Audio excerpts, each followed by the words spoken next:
नमस्कार दोस्तों, स्वागत है आपका स्टॉक मार्केट की एबीसीडी चैनल में। दोस्तों, आज हम बात करेंगे 5 rules to know before investing in stock market. यानी कि हम 5 रूल्स की बात करेंगे जो स्टॉक मार्केट में निवेश करने से पहले आपको जानना ज़रूरी है। इसके बारे में जानकारी के बगैर आप स्टॉक मार्केट में इन्वेस्टमेंट ना ही करें तो ज़्यादा बेहतर है। आज दोस्तों, स्टॉक मार्केट में इन्वेस्टमेंट इसलिए करते हैं ताकि कुछ मुनाफा कमाया जा सके, ना कि हमारा कोई लॉस हो। तो जब तक मुनाफा कमाना है तो आपको वीडियो देखना पड़ेगा, ध्यान से देखना पड़ेगा, बिना स्किप किए हुए देखना पड़ेगा, ताकि आपको कुछ नॉलेज मिल जाए इसमें। और उसके बाद आप जो है अपना पर्सनल एनालिसिस करके, कुछ रिसर्च करके, नॉलेज लेकर के उसके बाद ही इसमें इन्वेस्टमेंट करें। हमारी कोई रिकमेंडेशन नहीं होती है, ये एक एजुकेशनल पर्पज़ के लिए वीडियो होता है। तो आपको जो हम नॉलेज देंगे उससे आप अपना ज्ञान बढ़ाएंगे, उसके बाद आप इसमें इन्वेस्टमेंट करेंगे। उससे आपको अगर फ़ायदा होता है तो फिर वो आपका होगा, अगर नुकसान होता है तो भी वो आपका ही होगा। तो दोस्तों, आपको बताना चाहूँगा कि अगर हमारा वीडियो आपको पसंद आता है तो आप उसको लाइक और शेयर ज़रूर कर दें, उसको सब्सक्राइब कर दें अगर पहली बार चैनल पर आए हैं तो, और बेल आइकन को हिट कर दें ताकि आपको सारी नोटिफिकेशन मिलती रहे टाइम टू टाइम। तो चलो दोस्तों, अब हम स्टार्ट कर लेते हैं अपने वीडियो को। दोस्तों, उसमें पहला रूल जो है उसको कहते हैं buy only fundamentally strong shares. यानी कि आप अगर शेयर मार्केट में आते हैं तो आपको केवल फंडामेंटली स्ट्रॉन्ग शेयर्स ही खरीदने होते हैं। फंडामेंटली स्ट्रॉन्ग शेयर्स वो होते हैं जो निफ्टी 50 के शेयर्स होते हैं। आप गूगल करके निफ्टी 50 के शेयर्स को देख सकते हैं। एनएससी की वेबसाइट पे जाकर के निफ्टी 50 के फंडामेंटली स्ट्रॉन्ग शेयर्स जो हैं उनको आप पिक कर सकते हैं। उसमें से आपको जो है, जो नए इन्वेस्टर हैं उनके लिए खास तौर पे मैं बताना चाहूँगा, जो लार्ज कैप के शेयर्स होते हैं जिनके बारे में आप जानते हैं, जैसे कि टीसीएस, इन्फोसिस और एचडीएफसी बैंक वगैरह जो भी हैं, वो आपको वहाँ पे मिल जाएंगे एनएससी की वेबसाइट पे, चाहे बीएससी की वेबसाइट पे। आप वहाँ से सर्च करके उन शेयर्स में इन्वेस्टमेंट कर सकते हैं। तो आपको सबसे पहला बात यही ध्यान देना है कि फंडामेंटली स्ट्रॉन्ग शेयर्स हों। ये शेयर्स होते हैं, इसमें लॉस होने के चांसेस कम होते हैं।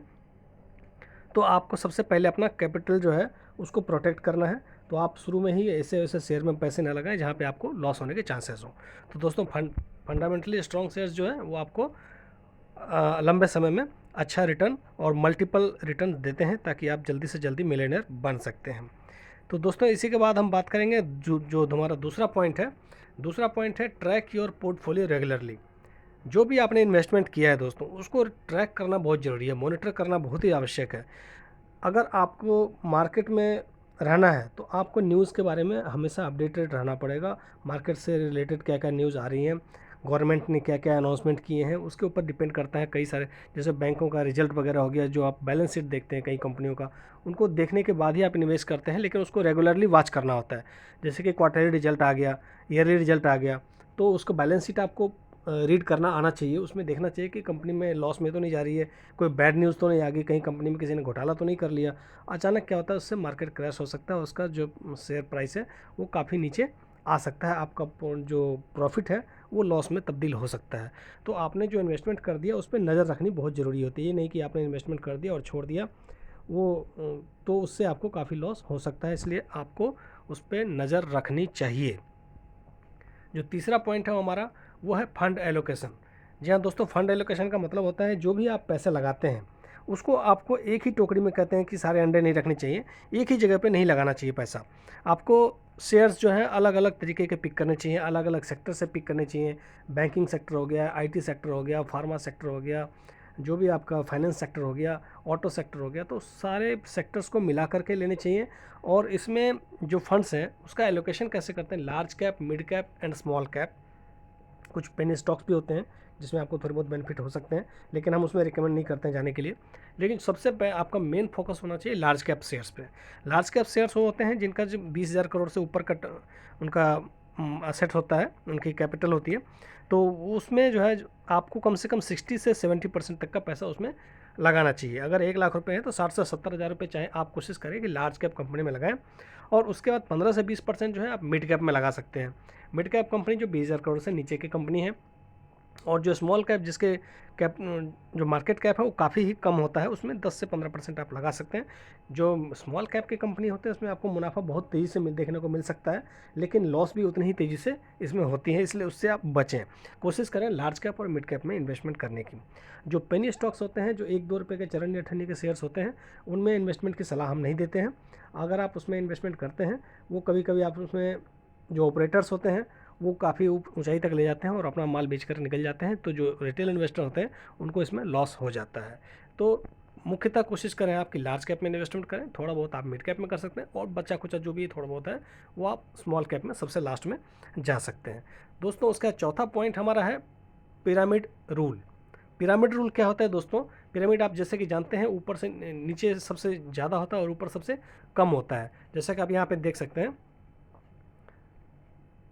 ये देखिए दोस्तों, ये जो लाइन है ये नीचे की तरफ है, नीचे की तरफ ज़्यादा होता जा रहा है। यहाँ पे 1 लाख है, फिर 10,000 है, फिर 1,000 है, फिर 100 है, फिर 1 है, फिर 1, फिर 10 है, फिर 1 है।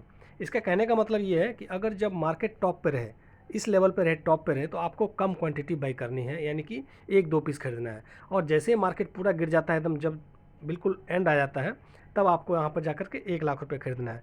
तो आप ये पूछ सकते हैं कि सर हम लास्ट में ही जाकर खरीद सकते हैं 1 लाख? तो आपको मार्केट में कभी भी ये पता नहीं होता कि मार्केट यहाँ पर आकर के रुकेगा, इसलिए पहले आपने यहाँ थोड़ा सा खरीदा, फिर जब मार्केट यहाँ आया तो फिर यहाँ खरीदा, फिर जब यहाँ आया तो यहाँ खरीदा, और यहाँ पे आया तो यहाँ खरीदा। इससे क्या होता है कि आपका जो है एवरेज हो जाता है।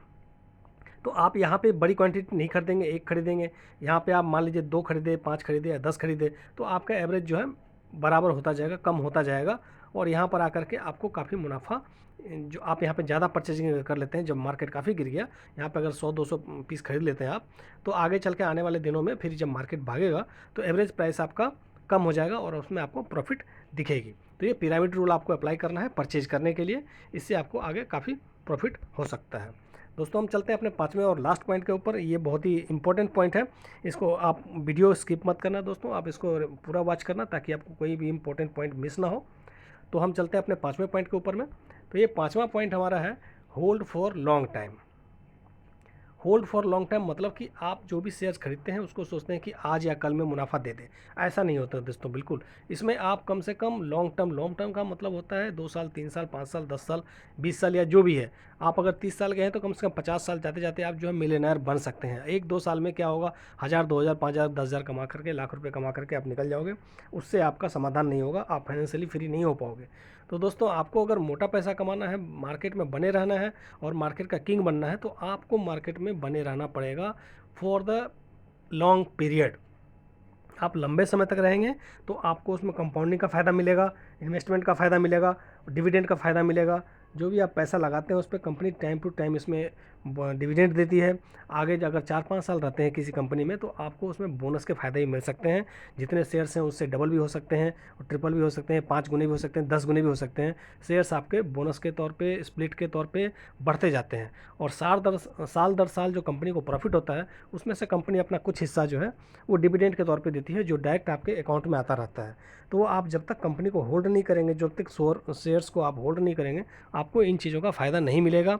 और यही जा कर के आगे आपका 10 रुपये का शेयर जो है ये लाखों रुपए का बन सकता है। आप उस टाइम करोड़पति बन सकते हैं। इसलिए आपको लॉन्ग टाइम के लिए होल्ड करना सीखना पड़ेगा, पेशेंस रखनी पड़ेगी, तभी आप कमा सकते हैं। तो दोस्तों ये थे हमारे आज के 5 टिप्स जो आप शेयर मार्केट में उतरने से पहले आपको जानने चाहिए। तो कैसा लगा वीडियो ज़रूर बताइएगा कमेंट बॉक्स में लिखकर। अगर आपकी कोई इंक्वायरी है तो आप ज़रूर लिख सकते हैं। और इसी के साथ हम विदा लेते हैं। अगले वीडियो तक के लिए धन्यवाद दोस्तों।